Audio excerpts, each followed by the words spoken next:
Then the Lord said to Moses, Go into Pharaoh and say to him, Thus says the Lord, Let my people go, that they may serve me. But if you refuse to let them go, behold, I will plague all your country with frogs. The Nile shall swarm with frogs that shall come up into your house, and into your bedroom, and on your bed, and into your houses of your servants and your people, and into your ovens and your kneading bowls. The frogs shall come up on you and on your people and on all your servants.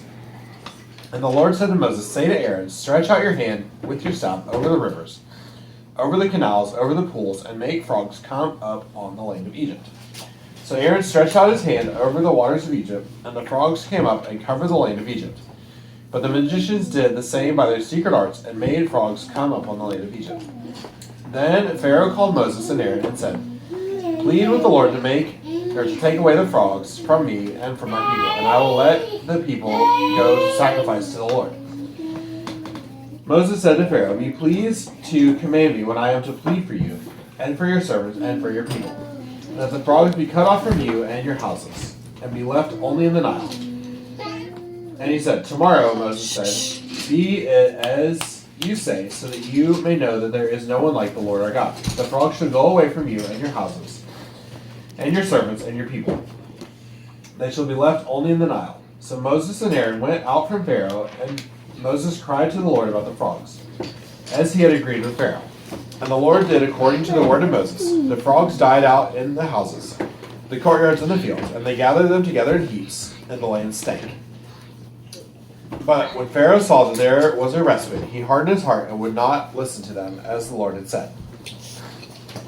Then the Lord said to Moses, Say to Aaron, Stretch out your staff and strike the dust of the earth, so that it may become gnats in all the land of Egypt. And they did so. Aaron stretched out his hand with his staff and struck the dust of the earth, and there were gnats on man and beast. All the dust of the earth became gnats in all the land of Egypt. The magicians tried by their secret arts to produce gnats, but they could not.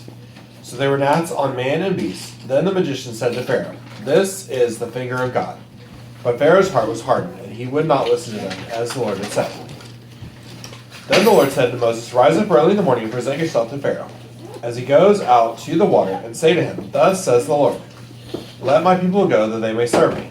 Or else, if you will not let my people go, behold, I will send swarms of flies on you and your servants and your people, and into your houses. And the houses of the Egyptians shall be filled with swarms of flies, and also the ground on which they stand. But on that day I will set apart the land of Goshen, where my people dwell, so that no swarms of flies shall be there, that you may know that I am the Lord in the midst of the earth. Thus I will put a division between my people and your people. Tomorrow this sign shall happen. And the Lord did so. There came great swarms of flies into the house of Pharaoh and into his servants' houses, throughout all the land of Egypt. The land was ruined by the swarms of flies. Then Pharaoh called Moses and Aaron and said, Go sacrifice to your God within the land. But Moses said, It would not be right to do so, for the offerings we shall sacrifice to the Lord our God are an abomination to the Egyptians. If we sacrifice offerings abominable to the Egyptians before their eyes, will they not stone us? We must go 3 days' journey into the wilderness and sacrifice to the Lord our God, as he tells us. So Pharaoh said, I will let you go to sacrifice to the Lord your God in the wilderness, only you must not go very far away. Plead for me.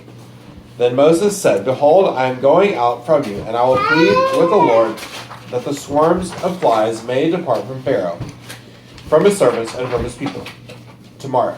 Only let not Pharaoh cheat again by not letting the people go to sacrifice to the Lord. So Moses went out from Pharaoh and prayed to the Lord, and the Lord did as Moses asked, and removed the swarms of flies from Pharaoh, from his servants, and from his people. Not one remained. But Pharaoh hardened his heart this time also, and he did not let the people go. This is the word of the Lord. Thanks be to God.